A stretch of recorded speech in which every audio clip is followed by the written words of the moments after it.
Bien, bonjour à toutes et tous. Merci d'être présents et d'avoir attendu un petit peu, quelques petits problèmes techniques à régler, mais bon, en même temps, on suit bien le quart d'heure montpelliérain. Donc, voilà. Alors, tout d'abord, il nous reste quelques jours pour vous souhaiter nos meilleurs vœux pour cette nouvelle année 2023 qui présage d'être haute en couleurs, en tout cas socialement parlant. Mais bon, quoi qu'il en soit, nous sommes ravis de vous accueillir donc pour vous retrouver pour ce 21e événement du programme de recherche Numérev porté par la MSH Sud, avec un format quelque peu différent de ce qu'on a l'habitude de faire, puisqu'il y aura donc 2 demi-journées avec différentes interventions, lesquelles seront chacune suivies d'une table ronde. Avant d'entrer dans le programme de la première matinée, nous remercions bien évidemment les personnes qui se sont déplacées en présentiel parce que c'est de plus en plus rare. Tout le monde veut suivre maintenant en distanciel. Et nous remercions également celles qui suivent en distanciel. Nous... ben oui, on ne va pas remercier les uns et pas les autres.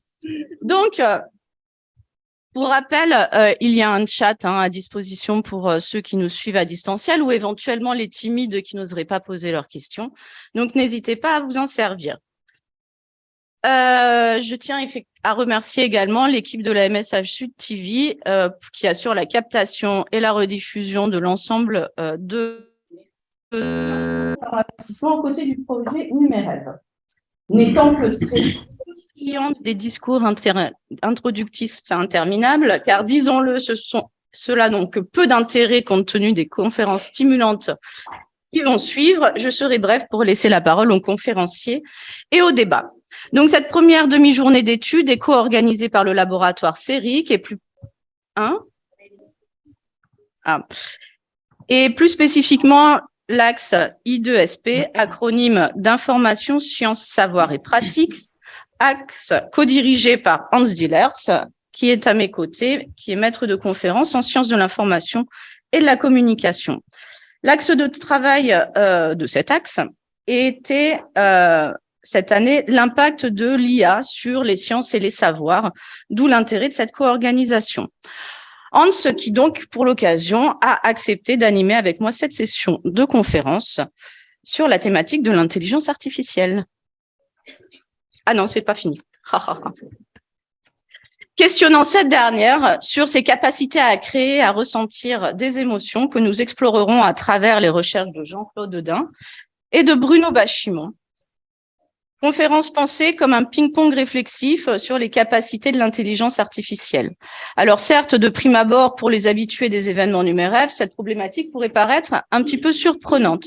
Et pourtant, rappelons que si ce projet a pour objectif d'explorer les pratiques infocommunicationnelles des chercheurs par rapport à leur production scientifique, celles-ci ne se réduisent pas au format classique de l'article scientifique ou de la monographie, qui plus est en LLA-SHS.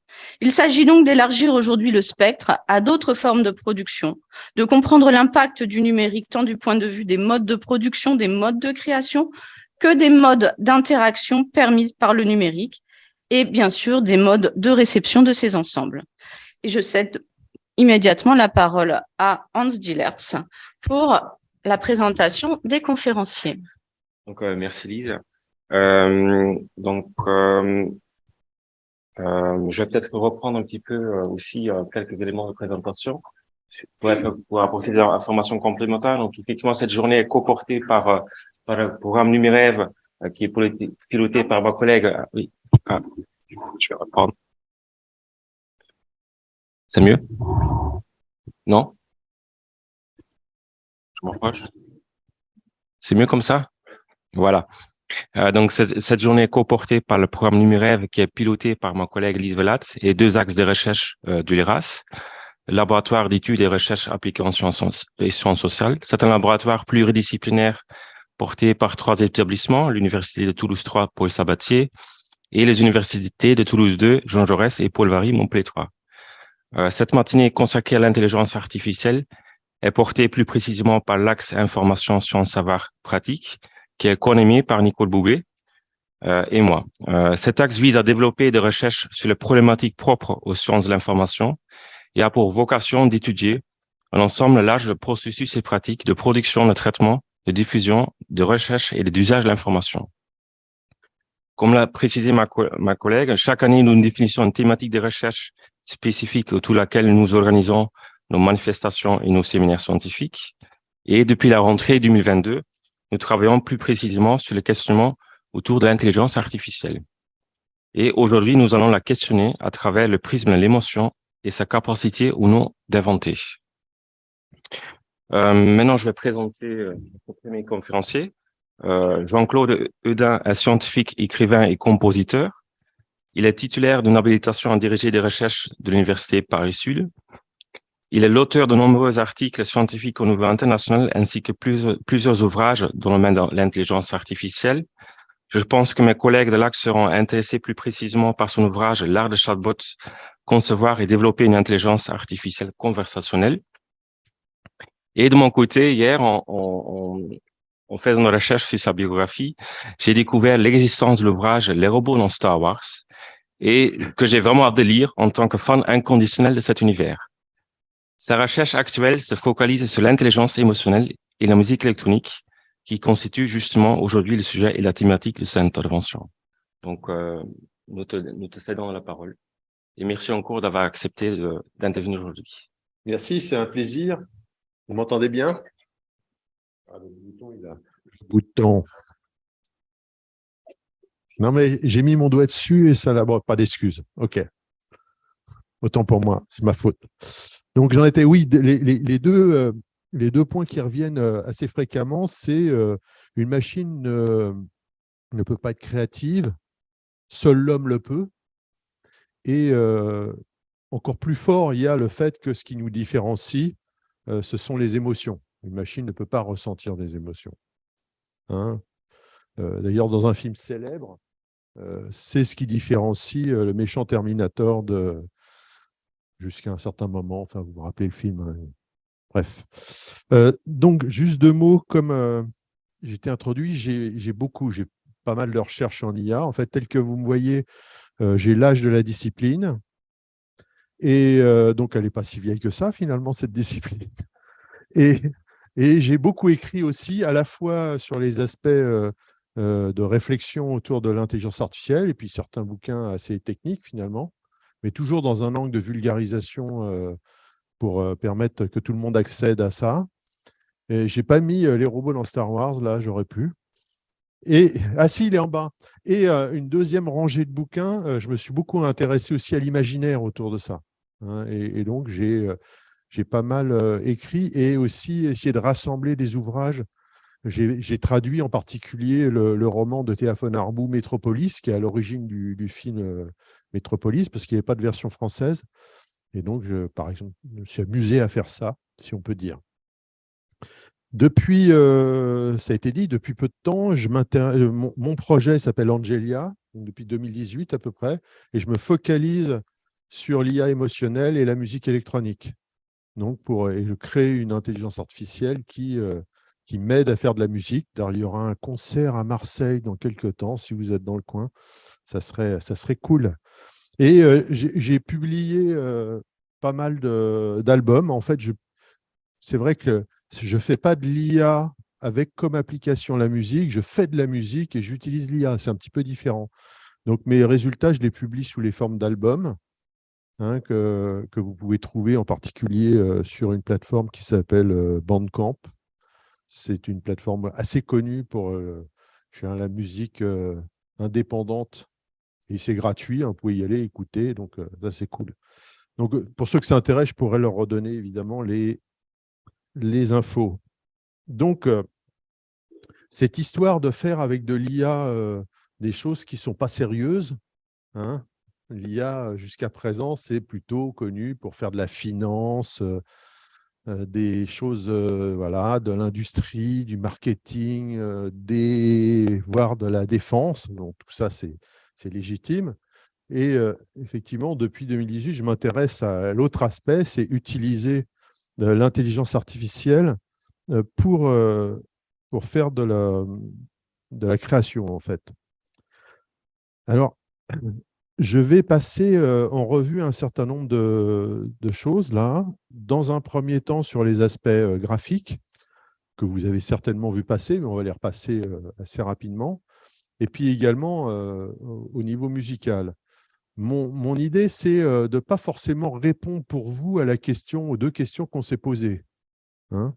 Est-ce qu'une machine peut être créative? Est-ce qu'elle peut ressentir des émotions? Je vous donnerai évidemment mon avis. Mais c'est surtout vous donner un petit peu un espèce d'état de l'art. Donc, je vais passer en revue un certain nombre de choses dont vous avez probablement entendu parler, et dans le but de vous montrer un petit peu l'état de l'art aujourd'hui dans ces domaines. Donc, on va commencer évidemment par le début. Et c'est vrai qu'on a un changement radical depuis quelques années avec l'avènement du deep learning, qu'on peut situer aux alentours de la moitié des années 2010, hein, avec je dirais des résultats qui ont vraiment changé les choses. Donc là, j'ai mis un des premiers résultats qui a été publié en particulier par l'équipe de Magenta qui fait partie de Google, qui a fait du buzz à l'époque. Hein. C'est un tableau dans le style de Rembrandt et qui a fait effectivement parler de lui. Donc, qu'est-ce que c'est que cette histoire de deep learning? Donc, je vais assumer, parce que je ne vais pas vous faire un cours de deep learning ce matin, ça nous mènerait assez tard ce soir et encore. Mais en gros, c'est un réseau de neurones pendant les années qui se sont écoulées, en particulier 2010, qui nous permet d'avoir un nombre de couches dans ce réseau, je dirais, c'est un peu exagéré de dire quasi illimité. En tout cas, on a repoussé les frontières de la complexité d'un réseau de neurones qu'on est capable de construire. Et ça permet d'ouvrir, en fait, à des applications qui, jusqu'à présent, nous étaient interdites. Qu'est-ce qui s'est passé? On a compris dans les années 2010, donc là aussi, je ne vais pas vous faire un cours sur qu'est-ce qui s'est passé en détail, mais en gros, on a compris pendant ces années comment utiliser ces réseaux et surtout comment leur apprendre d'une façon efficace. Alors que jusque-là, eh bien, on était capable juste de faire des applications relativement simples avec les réseaux de neurones, mais dès qu'on attaquait vraiment des applications sophistiquées, là, on avait de grosses difficultés avec des résultats qui n'étaient pas extraordinaires. À partir de ces années 2010, on comprend un certain nombre de choses. Il y a aussi la capacité de calcul qui a été amenée par l'utilisation astucieuse de cartes graphiques dans les ordinateurs, qui a permis aussi d'accélérer les calculs lors de l'apprentissage, parce que c'est bien la phase d'apprentissage qui prend plus de temps, et donc de démocratiser, entre guillemets, en quelque sorte, les expérimentations sur un réseau de neurones. À partir de ce moment-là, si on peut faire des expériences beaucoup plus facilement, eh bien, on progresse, hein, c'est tout naturel. Et donc, on a vu pendant ces quelques années 2010 une accélération extrêmement forte des résultats qui nous permettent aujourd'hui d'attaquer avec les réseaux de neurones des applications qui jusque-là étaient relativement interdites pour cause de complexité, pour cause de temps de calcul, de compréhension de ce qui se passait, etc. Donc, la créativité, si on prend ce terme d'une façon générale, en fait partie. Hein, il y avait bien un certain nombre d'expériences, mais elles étaient relativement peu nombreuses. Donc, juste une toute petite introduction sur quel est un petit peu le principe général de comment on utilise les réseaux de neurones pour faire de la génération. Et l'élément de base, c'est ce qu'on appelle un auto-encodeur. Donc, c'est un réseau de neurones particulier. Donc, vous savez, les réseaux de neurones, ils ont des couches avec un certain nombre de neurones en entrée, un certain nombre de neurones en sortie. On présente par exemple une image, donc c'est forcément une matrice de neurones, hein, et on va apprendre au réseau de neurones grâce à un algorithme que je ne vous détaillerai pas ici, hein, il est décrit à peu près partout, de rétropropagation du gradient de l'erreur. Eh bien, on va apprendre au réseau de neurones à reconnaître ou à reproduire cette image. OK ? Donc, qu'est-ce que c'est qu'un auto-encodeur? Donc, vous voyez, il y a plusieurs couches. On présente l'image à l'entrée, on représente la sortie. Un auto-encodeur, c'est juste un réseau de neurones qu'on va entraîner pour reproduire le plus exactement possible l'image d'entrée. ou d'autres choses, hein. Là, je prends l'exemple d'une image. L'astuce, c'est qu'on va réduire progressivement le nombre de neurones dans les couches successives. Donc, ça veut dire qu'au début, le réseau de neurones, il va traiter l'image et en quelque sorte, il va la compresser jusqu'à un moment où on va obtenir finalement, comparativement au nombre de données à l'entrée, un beaucoup plus petit nombre de données. Donc, c'est ce qui est appelé le code ici. Et la deuxième partie du réseau va essayer de reconstruire l'image le plus proche possible de ce qu'il y avait à l'entrée. OK? Donc, en fait, on compresse et puis après, on essaye de retrouver l'image. Et ça marche assez bien, hein. Donc, pour ceux qui sont intéressés, j'ai mis la référence, une des références principales sur la description des auto-encodeurs dans le slide.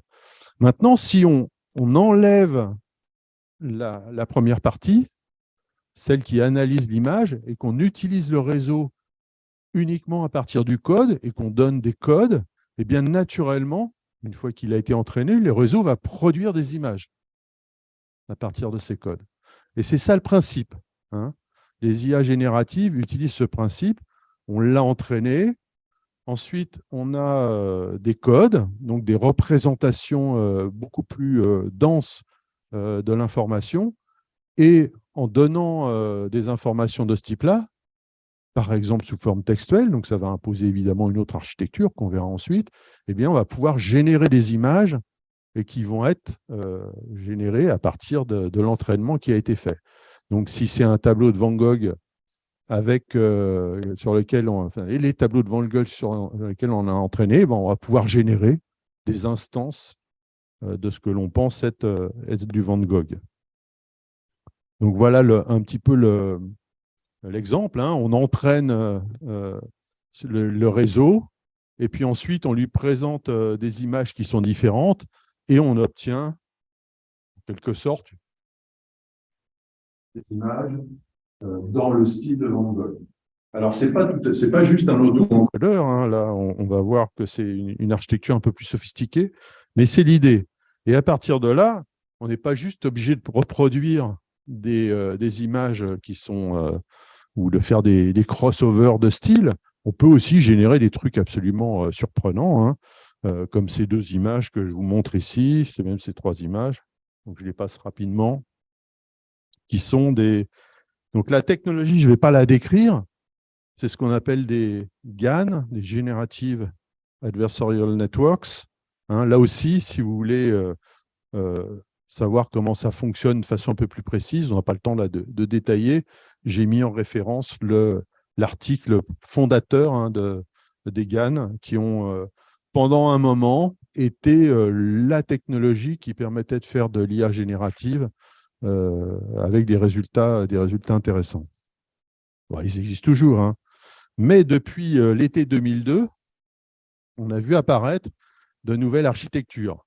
Donc là, je vous ai mis l'image célèbre dorénavant de Jason Allen, théâtre d'opéra spatial, parce qu'elle a été primée à un concours aux États-Unis. Elle a remporté un concours et ça a soulevé une polémique, évidemment, que vous pouvez imaginer.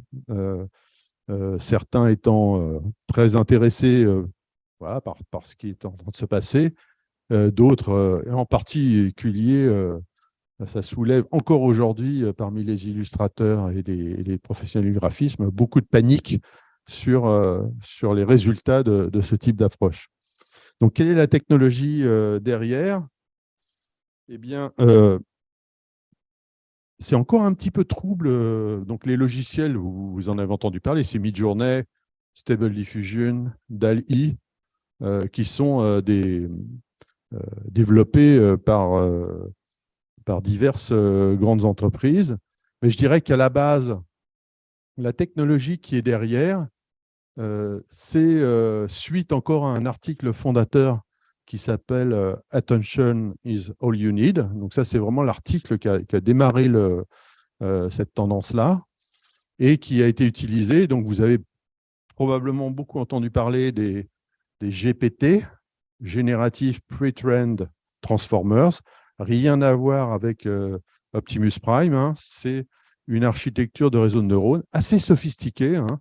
Vous voyez, j'ai mis le schéma d'un transformer ici, donc mais qui est basé sur la notion d'attention, c'est-à-dire qu'on peut focaliser l'attention, entre guillemets, hein, du réseau de neurones sur un certain nombre de points, ce qui permet évidemment de résoudre quelques problèmes. Donc là, le principe de ces nouveaux outils, c'est de fonctionner en 2 passes, puisque l'idée, c'est de pouvoir créer des images en partant d'un texte, d'une description. Donc, il y a une première partie, il y a une première architecture de réseau qui va prendre les phrases que vous tapez, ou la phrase que vous tapez sur votre ordinateur, et la transformer en un code, vous vous rappelez le petit code de tout à l'heure, qui va être capable de générer, finalement, avec une deuxième partie de l'architecture, une image. Donc là aussi, je passe sur les détails, c'est beaucoup plus sophistiqué que le slide précédent, hein, mais de façon itérative, de générer des images en raffinant finalement l'image, en partant au départ d'une image bruitée, faite de bruit, qui va être un peu l'équivalent du code dont je parlais tout à l'heure, et qui va progressivement, en utilisant les mots que vous avez, enfin la description que vous avez donnée, pour raffiner une image progressivement, pour obtenir des résultats, c'est vrai, qui sont assez bluffants, hein. Je vous en mets quelques-uns, là, je les passe très vite. Vous avez tous vu des images créées avec ce type de logiciel. Donc là, il y en a, j'en montre un certain nombre, hein, donc certaines qui sont assez saisissantes. Et je comprends l'angoisse des illustrateurs lorsque on est face en quelques mois à de telles avancées. Et c'est vrai qu'avec une seule phrase, on est capable de générer des images qui ont une qualité de réalisation impressionnante. Là où je m'inscris un petit peu en faux, c'est-à-dire que ça pourrait donner l'impression qu'il suffit de taper une phrase pour obtenir une image. Et que cette image, tout de suite, va être exceptionnelle. Absolument pas. C'est un travail relativement d'effort et de patience pour arriver à maîtriser ce type de logiciel. Hein. Jason Allen, à titre d'exemple, pour obtenir son théâtre d'opéra spatial, a travaillé, a généré aux alentours de 900 images. Il en a choisi certaines d'entre elles, donc ça y a pris plusieurs jours, hein. Il estime à peu près 80 heures pour arriver à obtenir ces images-là, en raffinant à chaque fois la proposition dans Midjourney. Et puis ensuite, il a choisi l'image sur laquelle il a travaillé, il l'a chargée dans un logiciel connu de retouche d'image, et il a continué à travailler pour résoudre les problèmes qu'il y avait encore à résoudre avec cette image. Donc vous voyez bien que ce n'est pas immédiat, en fait. C'est comme quand vous prenez une photo avec votre smartphone, on pourrait avoir l'impression que tout le monde peut faire de la photo, mais très peu d'entre nous seront capables d'obtenir des photos qui sont de véritables œuvres d'art. Donc, je fais ce parallèle à la photo parce qu'il est assez parlant, je pense. Et c'est un peu la même chose avec ces outils. Tout le monde peut l'utiliser pour faire de la création. Maintenant, pour les utiliser et obtenir des résultats vraiment intéressants, eh bien, il va falloir du temps, il va falloir de l'expérience, il va falloir aussi profiter de de tout ce que vous connaissez sur l'art, sur les techniques de cadrage, sur les techniques de placement des personnages, etc. Donc, ce n'est pas si évident que ça. Donc, voilà pour ce que je voulais dire déjà pour un petit peu les images. Au niveau musical, c'est un petit peu plus compliqué. Pourquoi c'est plus compliqué parce qu'aujourd'hui, vous n'avez pas de Midjourney pour la musique, hein. Ça va probablement arriver, c'est à peu près certain, mais ce n'est pas tout de suite. Pourquoi ce n'est pas tout de suite alors qu'on a des résultats déjà époustouflants pour les images? Eh bien, c'est que la musique est un petit peu plus compliquée. En ce sens, une image, elle existe en tant que telle tout de suite. La seule temporalité que vous y ajoutez, c'est celle de votre regard qui suit finalement, qui va parcourir cette image. La musique, c'est un début, ça a une évolution et ça a une fin avec une structure qui est relativement sophistiquée. Alors peut-être pas certains morceaux modernes qui sont un peu simplets, mais en général, voilà, on a une progression, on a une évolution avec une structure qui peut elle-même évoluer. Donc on est en face d'un système relativement complexe. Néanmoins, il y a eu des résultats intéressants.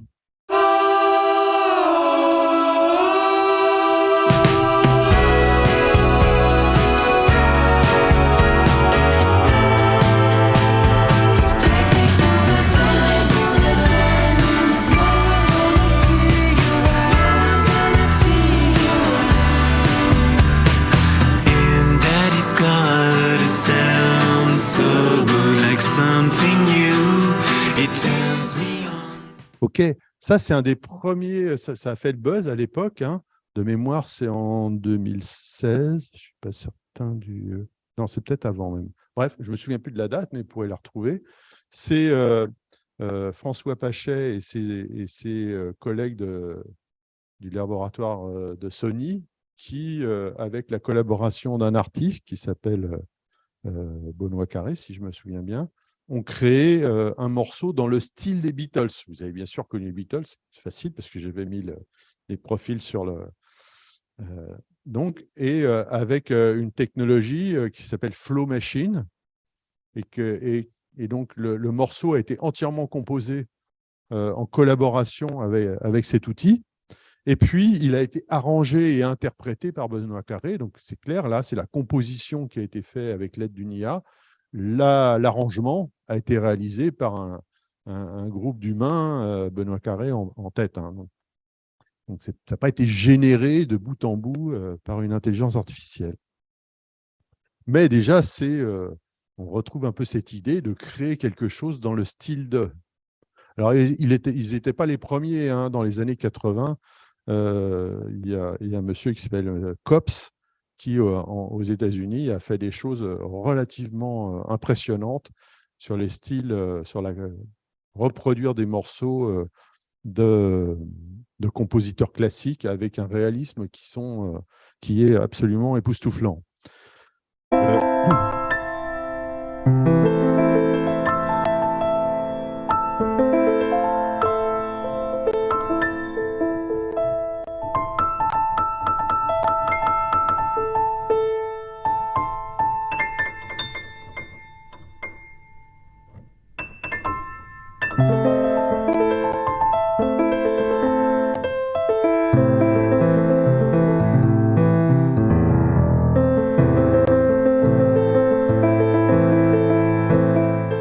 Donc, qu'est-ce que c'est ça? C'est un des résultats qu'a obtenu Google avec son projet Magenta. Donc, entraîner un réseau de neurones profonds avec un nombre de partitions très important. Et puis, ensuite, on lui donne quelques notes et le réseau va proposer une suite en quelque sorte. Donc, ça, c'est intéressant, hein. Je vous ai passé que quelques secondes et sur quelques secondes, ça marche bien, hein. On se dit, ouais, c'est quand même pas mal. On pourrait même reconnaître un peu le style du compositeur derrière. Donc, mais en fait, dès qu'on passe quelques mesures, eh bien, rapidement, ça devient un peu ennuyeux, comme si ça nous menait nulle part, en fait, hein. Et ça, c'est un des problèmes qu'on a en musique, c'est que la musique, comme je disais, ça a une structure assez compliquée. Et c'est pas ça que j'ai du mal avec... voilà, c'est ça. Ça a une structure assez compliquée, hiérarchique, hein. Il y a le niveau du morceau, il y a le niveau de ses structures, il y a le niveau des thèmes propres qui se renvoient l'un l'autre. Au niveau des notes elles-mêmes, il y a des notions de tension, résolution. Enfin, disons qu'il y a des corrélations à court et long terme dans le morceau qui sont difficiles pour un réseau de neurones. Les corrélations à long terme, c'est-à-dire l'impact d'un moment sur un moment beaucoup plus lointain, c'est assez difficile pour un réseau de neurones. Autant les corrélations à court terme, il sait faire, autant parce que ça implique la notion de mémoire. Alors, c'est vrai qu'avec les technologies à base d'intention, on fait des progrès, mais voilà, on n'y est pas encore complètement avec les réseaux de neurones. Alors, il y a quand même des choses à surveiller parce qu'il se passe des trucs. Il y a des publications assez faire ça d'une façon astucieuse, puisque ça marche d'une façon relativement bien avec des images, et ben, il suffit de transformer la musique en image. Et puis d'utiliser en fait le même type de technique de génération. Et les expériences sont assez bluffantes. Ce n'est pas encore extraordinaire, mais en utilisant en fait les spectrogrammes. Donc là, vous avez un morceau de musique qui est représenté sous la forme de son spectrogramme. Et en fait, on va se servir d'un Midjourney-like ou d'un Stable Diffusion-like pour être entraîné sur des musiques représentées sous forme de leur spectrogramme, et on va générer à ce moment-là de la musique. Pour l'instant, c'est capable de générer des boucles, donc des petits moments assez intéressants. On n'en est pas encore au stade où c'est capable de générer des morceaux entiers avec une qualité suffisante. OK. Je stoppe un petit peu là sur l'utilisation des réseaux de neurones parce qu'on peut croire aujourd'hui que la principale technologie sont les réseaux de neurones et que l'IA, c'est ça a toujours été ça. Et ce n'est que ça. En fait, il y a beaucoup d'autres approches en termes d'intelligence artificielle. Et il y en a une que j'adore particulièrement qui sont qu'on appelle des algorithmes évolutionnaires. Donc là, on quitte les neurones de notre cerveau et on va utiliser des métaphores autour de l'évolution naturelle, la sélection naturelle en particulier, telle que bien tous les Darwin et ses successeurs ont imaginé. Et effectivement, en termes de créativité, qu'est-ce qui serait plus fort que la nature? On est nous-mêmes issus de la nature. Donc, c'est vraiment derrière l'évolution, il y a une puissance créatrice qui est assez impressionnante. Là, je vous ai mis quelques petites bestioles du plancton qu'on trouve dans les éléments liquides. Et en appliquant, même avec je dirais un format de représentation très simple, ici en 2D, et en représentant ces petits organismes et en les faisant muter, croiser et se reproduire les uns avec les autres, et ben on obtient aussi une zoologie de petites structures qui ne sont pas aussi complexes, bien sûr, qu'au niveau naturel, mais qui sont déjà intéressantes en termes d'évolution et de création de formes. Donc, ces travaux-là, initialement, ont été publiés par un évolutionniste célèbre qui s'appelle Richard Dawkins, si vous voulez retrouver les références. Ce que j'ai fait en 2000, c'est que au lieu d'avoir juste une représentation graphique, j'ai adjoint à chacune de ces petites bestioles en fait, des comportements. Donc, vous avez une petite idée des comportements. Ils ont un ADN numérique, c'est en fait leur représentation, comment on les code d'un point de vue informatique. Et puis, un métabolisme, des actions relativement immédiates, comme éviter un obstacle ou des comportements alimentaires, et puis un petit peu de cognitif. Alors, on est dans des toutes petites bestioles, donc elles ne vont pas avoir une intelligence surdimensionnée, mais en fait, essayer de poursuivre un certain nombre d'objectifs. Par exemple, si j'ai été à peu près nourri correctement, si je me suis nourri correctement et que j'ai assez d'énergie, eh bien tout de suite, ce que j'ai envie, c'est de trouver un partenaire pour essayer de me reproduire. Ce type de comportement assez simple. Alors, on ne va pas voir forcément bien sur l'écran. Donc là, il y a une petite vidéo qui montre ce que ça donne. Donc, les petites bestioles, en fait, elles évoluent dans leur petit écosystème, qui est une goutte d'eau. Donc, le projet s'appelait Life Drop, une goutte d'eau, une goutte de vie. Et les petites bestioles évoluaient du fait de leur interaction. Elles se reproduisaient, si tout se passait bien, et créaient de nouvelles espèces au bout d'un certain temps. Donc, j'avais fait ça pour étudier un petit peu la dynamique évolutive qui émergeait de ce type de système. Et parce que, en fait, c'est vrai que il n'y a rien de codé à un niveau global. C'est simplement chaque petite bestiole qui a ses comportements et du fait de leur interaction, du phénomène de reproduction qui se produit, eh bien, on voit l'émergence de ce qu'on a appelé une théorie de l'évolution. Donc, ce qui était intéressant, c'est d'observer là, est-ce que les théories de l'évolution, est-ce que les types d'évolution qu'on voit émerger ressemblent à ce qu'on a dans le monde réel, hein? La réponse est oui.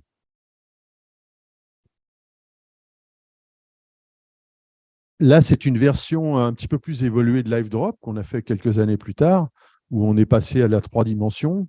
Et on voit bien que la créativité de ce type de système en termes de forme est assez intéressante. Alors évidemment, on est dans un monde qui est celui des petites bestioles, dans une goutte d'eau, donc c'est relativement borné, hein. On ne va pas voir apparaître un Mario ou autre chose, quoi, c'est sûr.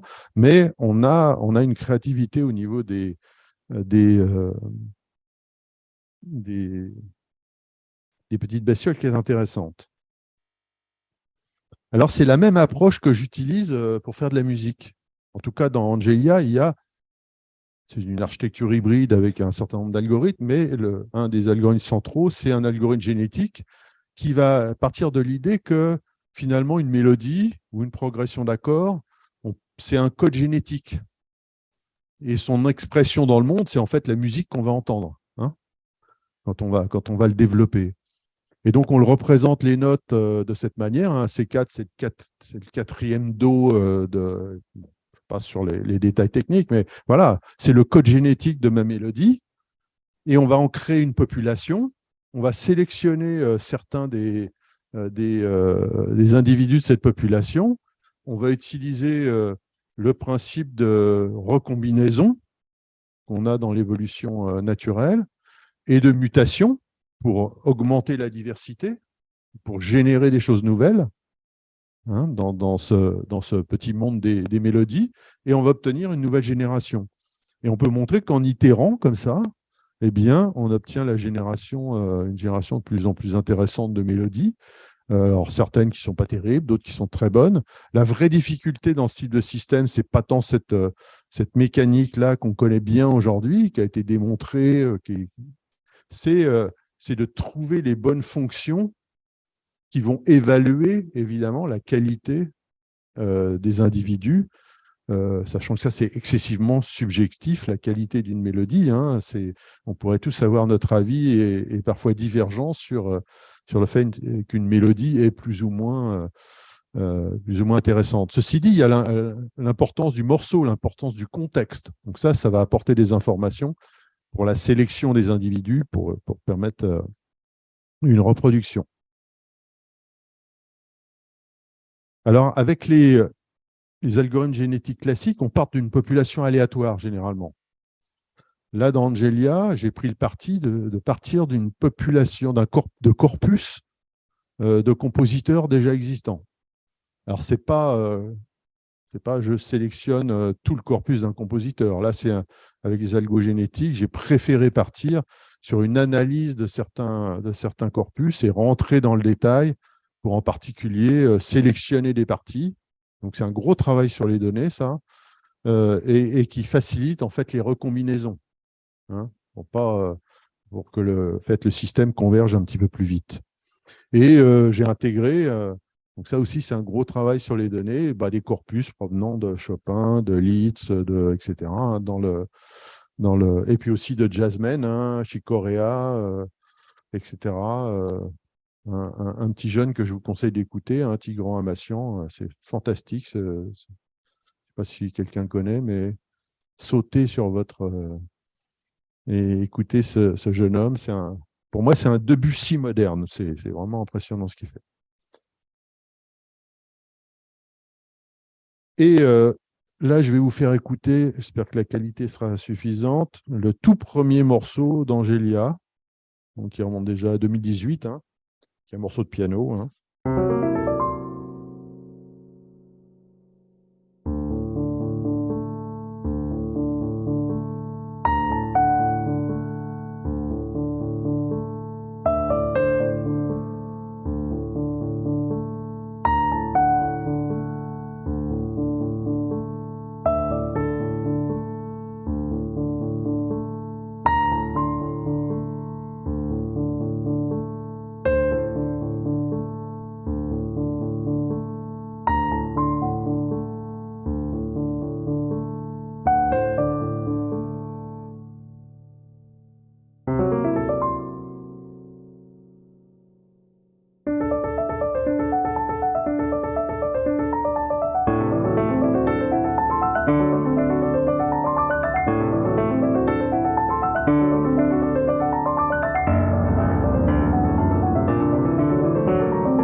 on sent bien qu'il y a une différence.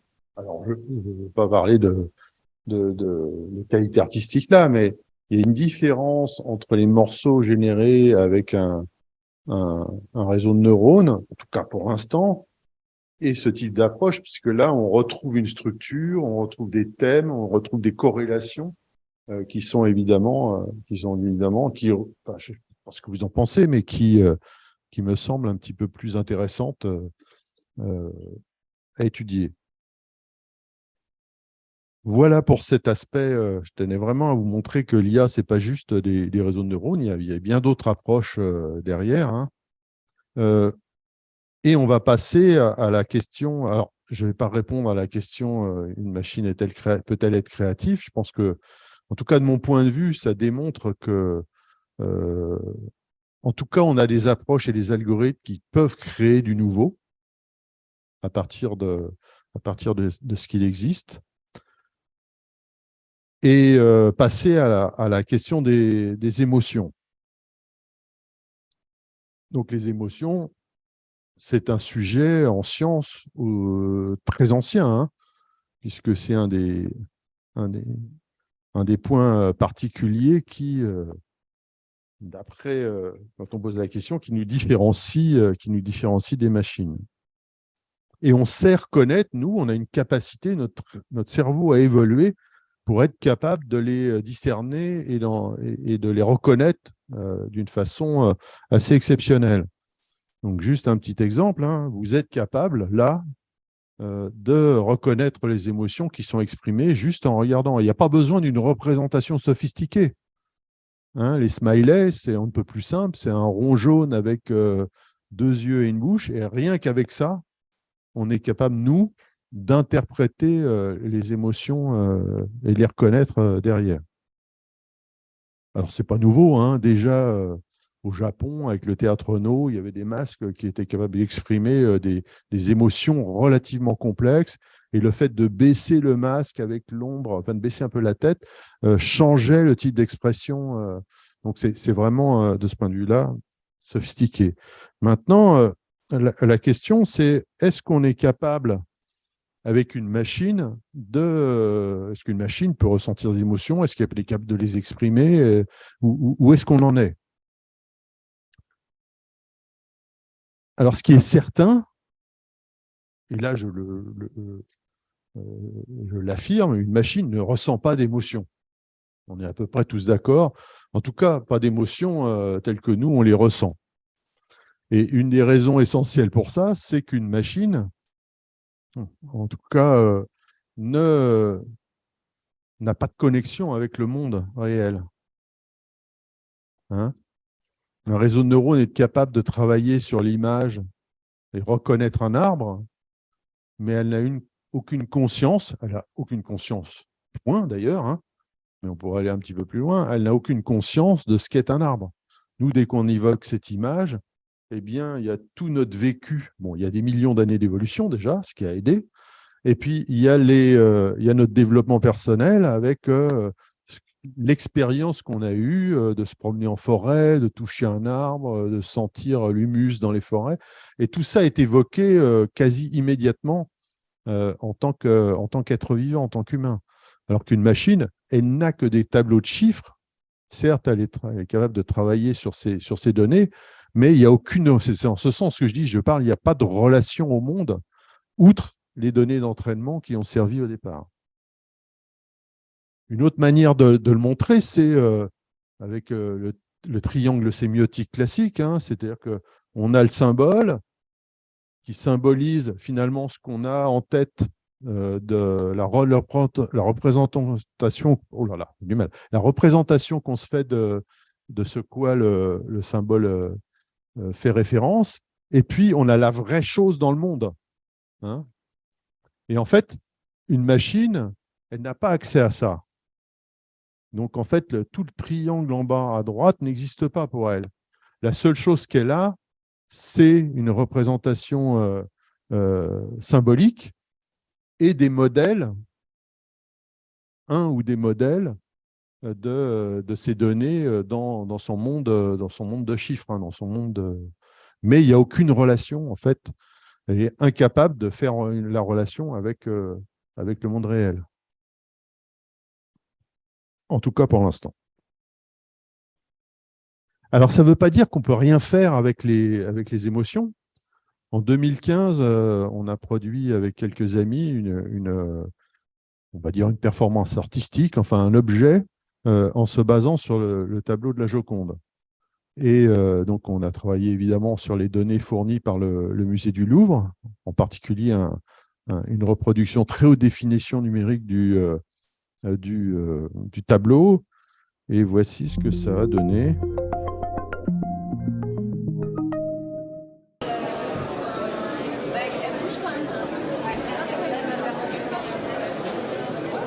Je suis l'auteur du projet de la ligne Joconde, qui est une adaptation du célèbre tableau de Léonard de Vinci. Et la caractéristique de cette Joconde, c'est qu'on cherche à la rendre vivante, à prolonger le travail de Léonard de Vinci, qui lui-même avait réussi à rendre vivante cette jeune Florentine à son époque, et qui aujourd'hui peut être, pour un pas de plus, dans cette direction, aussi rendue vivante à travers les moyens du numérique, en la dotant notamment d'un système d'intelligence artificielle et de vie artificielle assez complexe. Donc l'intelligence artificielle dans le projet Living Joconde, c'est un métabolisme émotionnel réalisé avec un réseau de neurones un peu spécifique qui a été conçu en l'occurrence là pour le projet et qui est capable donc de réagir aux interactions et donc qui va influer sur le comportement de la Joconde. Ça va aller trop vite en fait.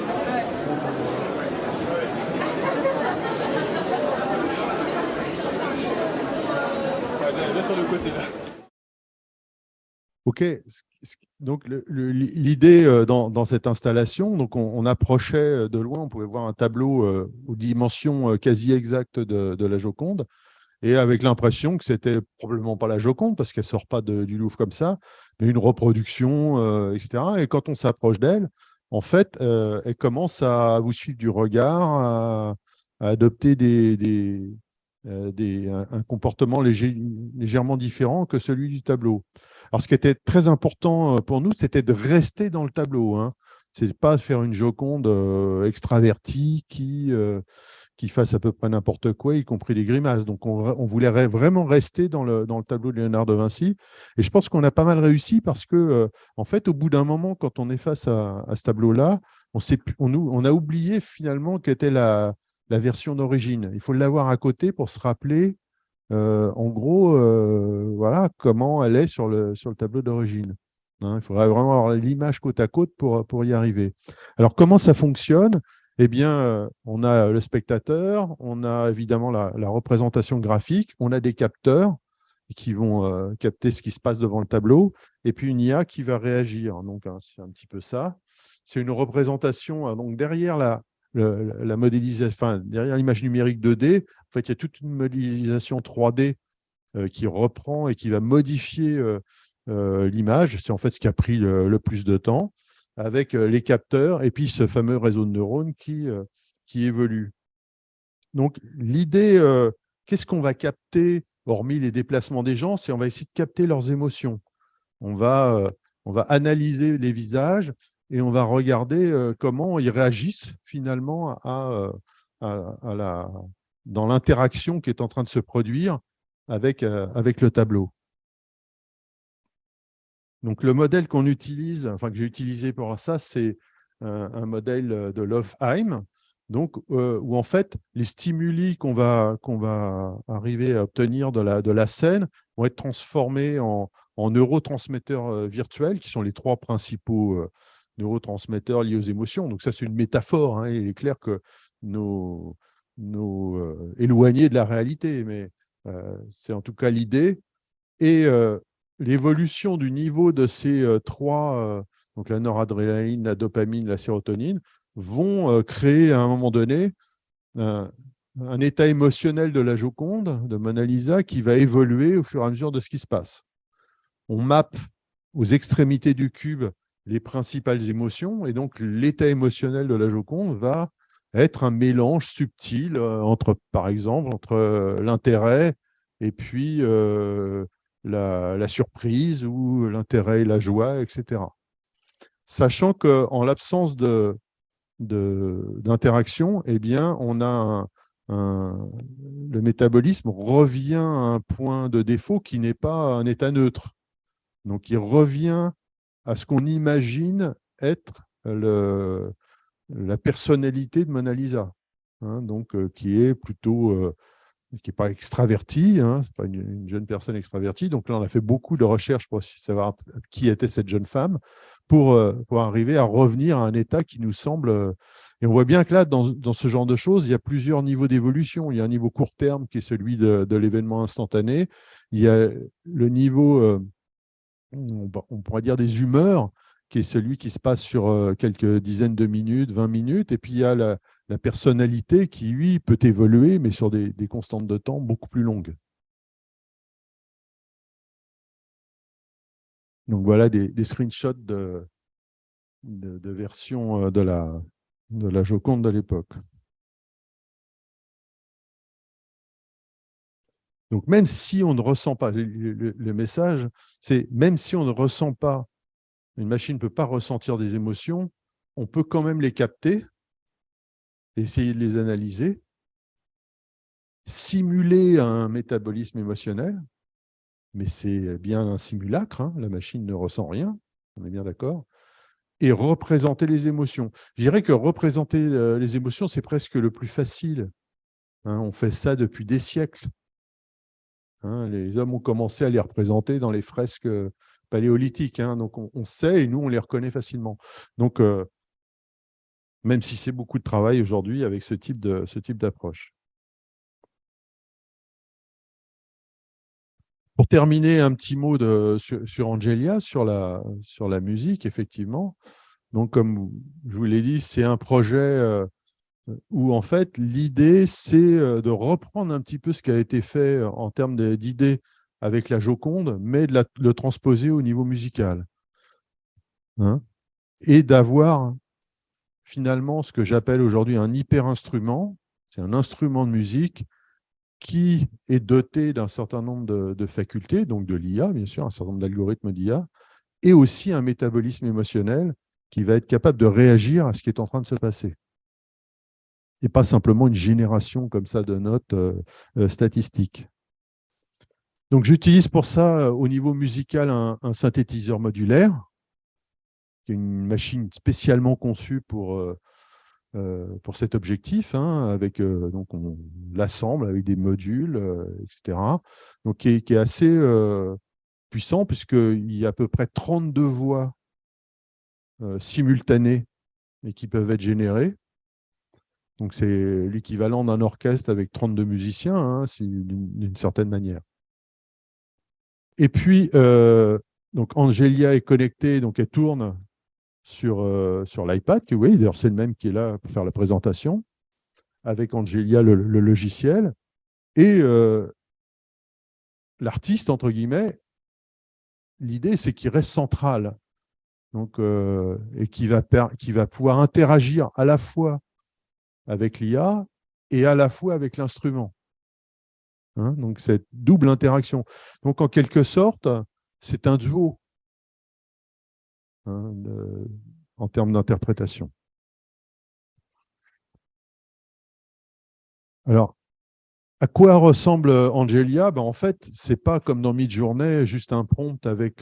c'est beaucoup plus informatique que ça. Une des premières étapes d'Angelia, c'était de créer un mode de représentation algorithmique de la musique, hein, pour que l'IA, justement, derrière, soit plus simple. Donc, vous connaissez tous la représentation classique de la musique avec des partitions, etc.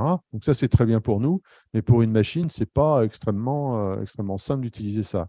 Donc là, j'ai créé un langage algorithmique qui permet de représenter la musique et qui va pouvoir être interprété directement par l'IA, par les algorithmes, d'une façon beaucoup plus directe. Donc, c'est ce qu'on voit là, hein, dans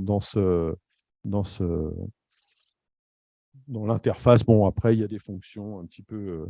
à quoi ressemble le code? Ça ressemble à des choses comme ça, hein, donc ce n'est pas fantastiquement passionnant. Et puis, il n'y a pas juste un algorithme. On peut choisir, en fonction de ce qu'on veut faire, est carrément au niveau d'une mesure ou même en fait, du moment où on veut, un autre type d'algorithme. Donc, c'est vraiment une plateforme expérimentale de ce point de vue-là. Donc, je vous ai parlé d'algorithmes génétiques, mais il y a aussi des chaînes de Markov, il y a du stochastique, il y a du réseau de neurones, bien évidemment, il y a du fractal, il y a des automates cellulaires. Donc, on peut vraiment panacher et utiliser une approche en fonction de l'humeur, finalement, de l'intention artistique que l'on souhaite dans le morceau. Donc ça, c'est important. C'est redonner la place, finalement, au compositeur qui va pouvoir choisir à un moment donné. Il va être aidé par ces algorithmes qui vont produire des choses potentiellement, mais en fait, ça reste le compositeur qui choisit idéalement. Donc un petit extrait que vous avez commencé à…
Voilà. Donc merci. C'est du néoclassique, hein, c'est de la musique ambiante inspirée de néoclassique. Je me permets aussi des incursions dans des choses un petit peu plus électroniques. Enfin, c'est électronique hein, en soi, mais plus classique au niveau musique électronique, de la deep techno et avec des incursions dans le métal aussi, donc des choses un peu plus wow. Ok, je vous remercie.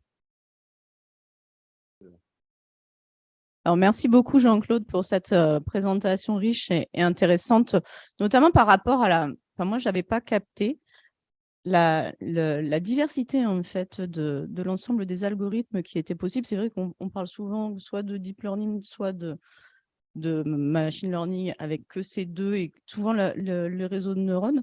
Là, c'était très intéressant de pouvoir voir toute la variété et surtout la possibilité, finalement, d'utiliser la variabilité des algos pour la variabilité musicale.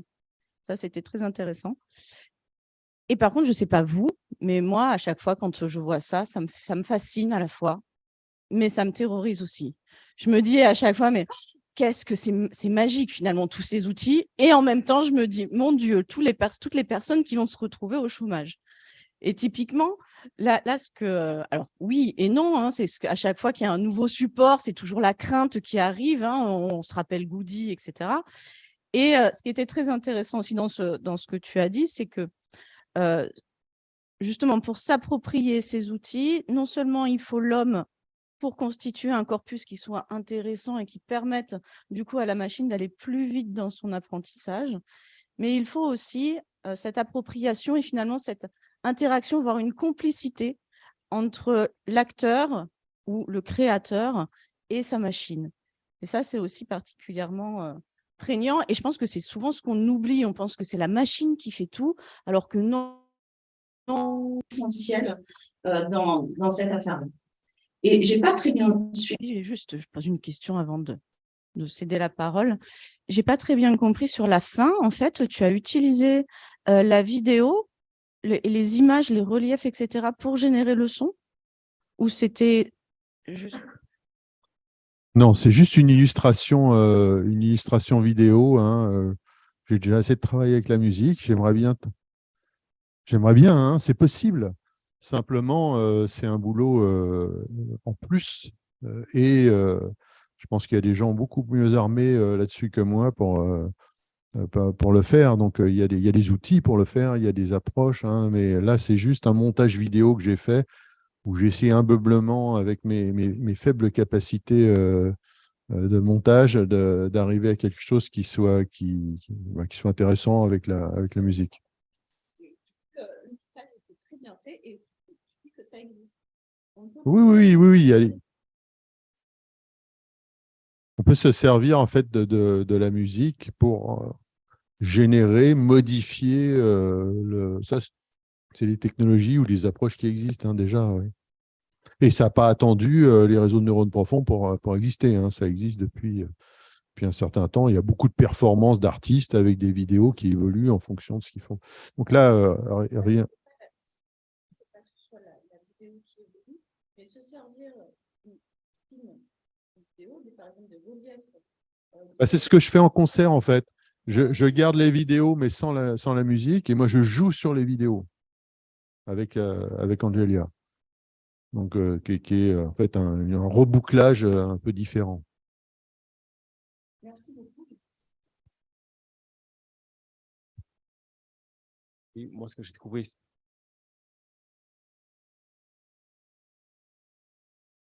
Oui, non, effectivement, ce que j'ai trouvé aussi intéressant aussi, c'est la fin. Ah, ça marche pas. Je crois. Nouveau. Là.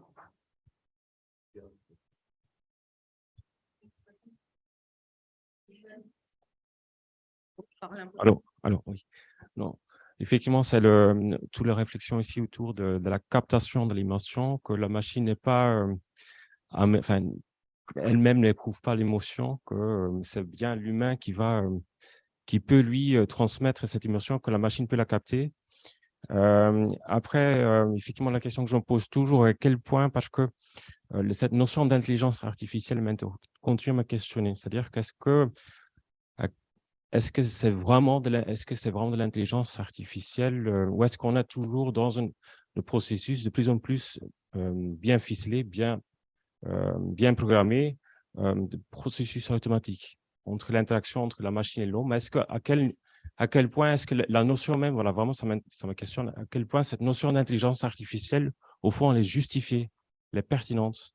Parce que, au fond, comme tu le disais à juste titre, effectivement, enfin, la machine ne vise pas à remplacer l'homme, hein, donc c'est vraiment cette complicité dont tu parlais tout à l'heure.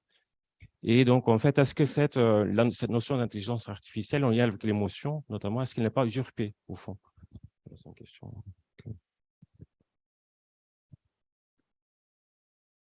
Il y a une chose importante, je pense, à avoir là, c'est que c'est effectivement capable de beaucoup de choses. Alors, la notion d'IA, d'intelligence artificielle, a été définie en particulier par Marvin Minsky et ses collègues en 1956 d'une façon assez précise, mais ça a évolué. Et ce qui est aujourd'hui l'IA, c'est essentiellement, en tout cas pour le grand public, des réseaux de neurones, point. Alors que je vous ai montré qu'il y avait bien d'autres approches qui existaient auparavant. Et il y en aura certainement d'autres qui vont apparaître par la suite. Donc ça évolue. Il y a même des choses au début de l'IA qui ne sont plus de l'IA aujourd'hui. C'est rentré dans les boîtes à outils des informaticiens, même si ça a été à l'époque imaginé dans le contexte de l'intelligence artificielle. Donc je dirais que cette notion d'IA, c'est presque de la communication. Hein. C'est de l'IA ou pas de l'IA. Pour moi, en fait, ça a relativement peu d'importance. C'est vrai que les algorithmes que j'utilise sont issus de l'intelligence artificielle ou de la vie artificielle, qui est un domaine qui est un peu passé de mode, mais qui était important dans les années 90. Donc voilà, c'est un point. Mais il y a une chose qu'il faut bien comprendre, c'est que ce sont des outils, et même s'ils sont capables de faire des choses qui nous rappellent ce que nous-mêmes on fait, ils sont bio-inspirés, donc ils n'ont pas cette relation au monde, ce que j'ai essayé de vous montrer. Donc, il n'y a pas cette relation au monde. Et ça, encore aujourd'hui, seul un humain est capable de le faire d'une manière correcte, parce que nous sommes constamment connectés à notre réalité par nos sens, par tout ce qui... On est né dans la... On a été conçu pour ça, on a évolué de cette manière-là. Donc, c'est facile pour nous. C'est très naturel pour nous. C'est absolument pas naturel pour une machine. Elles ne sont pas capables de le faire. Alors, par exemple, dans la Joconde, on essaye de pallier ça en mettant des capteurs, mais en fait, c'est qu'une version hyper simplifiée, caricaturale de la réalité. Ça permet quand même de faire des choses intéressantes. Au niveau artistique, il n'y a pas d'intention artistique. Donc, on pourrait simuler des trucs, encore une fois. Mais l'intention artistique, elle est cruciale quand on veut créer une œuvre. Qu'est-ce que je souhaite réaliser, qu'est-ce que je souhaite signifier, et ça va guider la création. Encore une fois, l'IA, elle va permettre ça va être un outil qui va permettre d'obtenir des résultats pour mettre en forme cette intention artistique. Mais l'IA n'a pas cette intention artistique. D'où je pense que le rôle de l'artiste ou de l'humain, là, reste central. C'est des outils faits pour nous. Et tous ceux qui créent des projets où ils oublient l'humain se trompent, quoi. On doit rester central dans ce type d'approche. Pour ça, par exemple, dans Angelia, c'est conçu pour faire des duos. À aucun moment, je me suis intéressé à... Parce qu'il y a plein d'autres qui le font, donc déjà, d'une part, c'est inutile de faire des choses quand il y a beaucoup de choses qui se passent par ailleurs, mais de garder cet aspect interaction avec l'humain.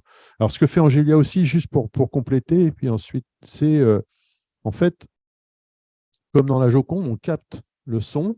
Alors, le son, dans un premier temps, ça pourra être étendu à l'image et à en fait, tout l'environnement, et c'est transformé en stimuli par à peu près le même processus, hein, et ça fait évoluer un métabolisme émotionnel. Et je me sers des évolutions de ce métabolisme émotionnel pour dire Angelia à ses humeurs, d'une certaine manière, en fonction de ce qui est en train d'être passé, et ça rétroagit sur l'interprétation, dans une certaine mesure, hein.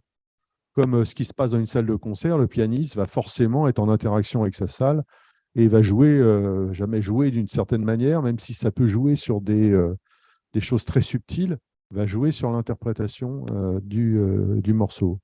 Donc ça me semble important, ce rebouclage. Évidemment, dans l'idéal, alors il y a des choses qui sont faites à l'IRCAM, hein, dans ce sens-là, d'être capable d'imaginer des orchestres ou des groupes où ça va réagir avec les autres musiciens. J'en suis pas encore à ce stade.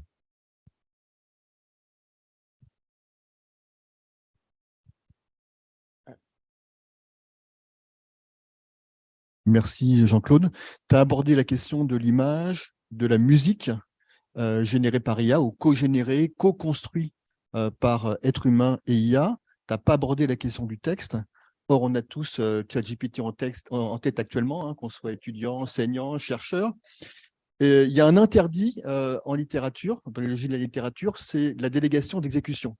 L'écrivain, c'est un génie solitaire, il écrit tout seul. Or, les arts visuels, la musique se sont affranchis depuis longtemps de cet interdit-là. Hein. Voilà, on co-construit avec des machines. Est-ce qu'un bénéfice de ChatGPT, ce serait justement de nous inciter, de nous amener à accepter, par exemple, que des étudiants puissent coécrire avec une IA, coécrire avec une machine? En tant qu'enseignant, on a encore du mal à l'accepter, ça. Donc voilà, c'est peut-être un bénéfice. Pardon ?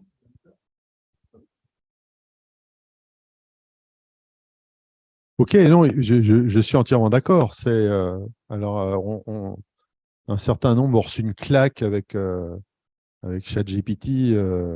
Donc GPT, hein, c'est génératif pre-trained transformer. C'est toujours la même technologie qui est un peu le cœur des recherches de Google actuellement et qu'il l'utilise qu'il essaye de l'utiliser comme ça fonctionne bien dans pas mal d'applications. Et puis d'autres aussi, hein, puisque évidemment les résultats ont été publiés. Donc oui, je dirais qu'on va être obligé d'accepter d'une certaine manière. Même si il y a mon collègue et Yann Lequin qui a fait une vidéo il y a quelques jours hein, en disant que ChatGPT, finalement, il n'y a rien de révolutionnaire. Bon, je suis assez d'accord avec lui du point de vue technique.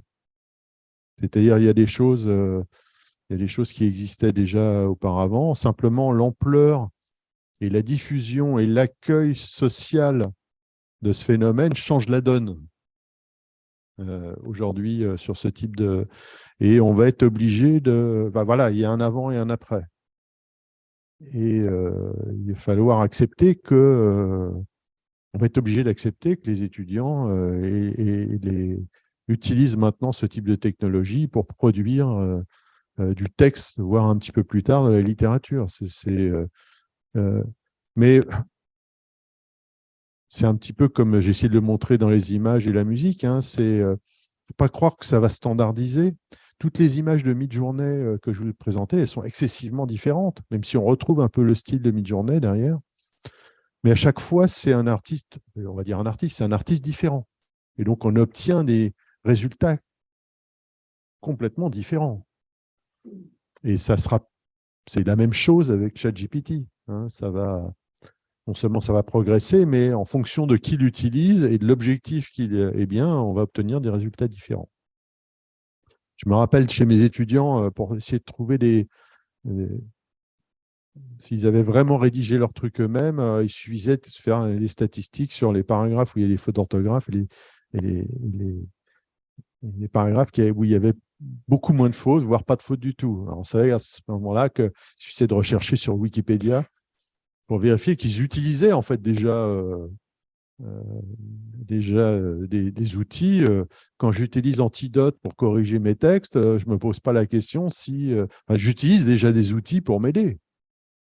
Hein, donc, ChatGPT, je ne veux pas minimiser, mais en tout cas technologiquement, c'est dans la suite logique de cette évolution. Tous ces outils sont dans la suite de l'évolution de l'avancée des technologies et de ses relations avec les activités artistiques ou autres. Donc, alors, il y a toujours la crainte, effectivement, quand des révolutions arrivent, il y a ceux qui se la prennent en pleine figure, et donc ils sont forcés à évoluer, evolve or die. Hein, c'est ça. Moi, je pense qu'on est à cette période-là. On va devoir évoluer sur un certain nombre de sujets. Ceux qui vont refuser, déjà, ces technologies, je trouve ça ridicule. Hein. On voit des bannières No AI avec un truc chez certains artistes. Je pense qu'ils se trompent. Ils sont en train de creuser leur propre tombe d'une certaine manière. Ce sont des nouveaux outils et ils n'effaceront pas les anciens. C'est-à-dire que tout ça sont des nouveaux outils mis à notre disposition et il va falloir continuer d'évoluer avec et prendre ça avec optimisme, quoi, et en tirer parti. Je pense que aujourd'hui, il y a de nouveaux artistes qui sont nés en quelques mois hein, et dont la spécialité est de créer des œuvres avec ces outils-là et de les commercialiser. Alors, il reste encore, il y a énormément de débats sur aussi la paternité des œuvres, hein, parce que ça pose de façon extrêmement importante.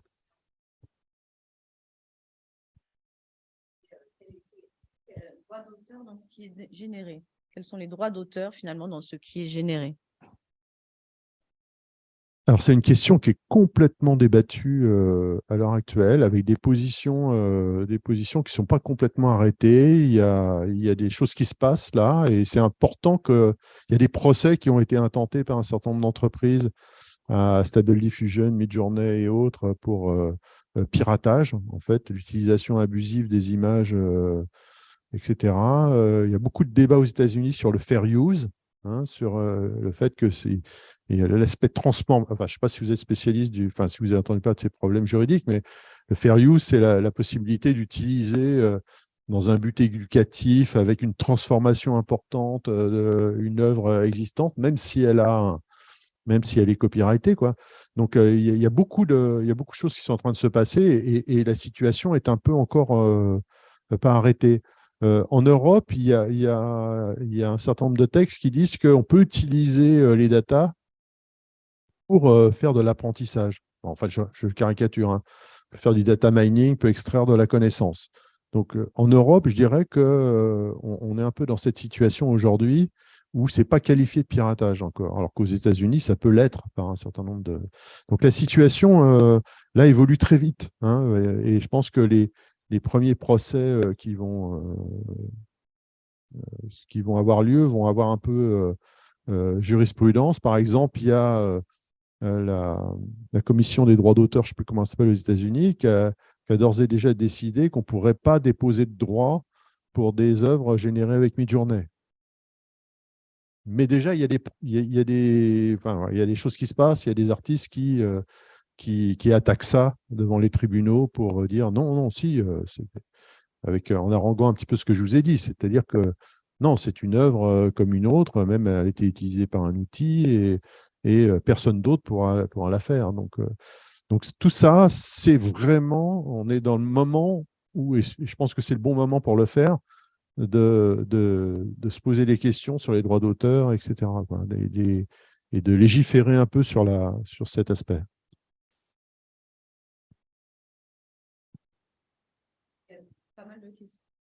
Il y a beaucoup de questions sur le chat. On va les garder du coup pour la table ronde afin de pouvoir passer à la conférence suivante de Bruno Bachimon.